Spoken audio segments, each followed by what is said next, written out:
Dahil OFW ako, tara magre-refund tayo dito sa NAIA Terminal 1. Di ko alam kung magkano, sabi kasi nila 550, sabi naman ng iba 950. So ngayon malalaman natin kung magkano talaga ang bigayan dito sa refund. Ito lang ang kailangan mo ipakita dito sa NAIA Terminal 1 para ma-refund natin ang ating kapirahan. Kailangan lang dito ng OEC o balik manggagawa at kailangan din dito ng boarding pass. Yun ang ipapakita mo dito sa kanila. Tatatakan nilang ating boarding pass tapos pipirma tayo dito sa kanilang logbook at ibibigay ng ating kaperahan. So bali ito pa lang aking natanggap ito 550 pero lang. Yung kasunod sa akin yung natanggap nila is 950.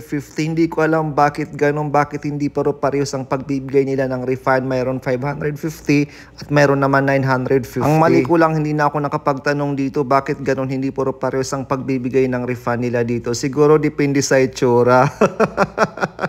Para sa mga OFW na uuwi ng Pilipinas at babalik sa abroad, magtanong na lang kayo doon sa refund. Magtanong kayo kung bakit mayroon 550 at mayroon 950 para alam natin ang kasagutan dahil hindi ko na itanong. So totoo po ang balita na 950 na po ang refund dito sa Terminal 1 pero hindi po lahat ng OFW na 950 ang matatanggap. At syempre dahil gutom na ako, ibibili ko na lang ito ng pagkain. Maraming salamat sa panonood. Please don't forget to like, share, comment, or follow Opa Vlogs. Bye-bye!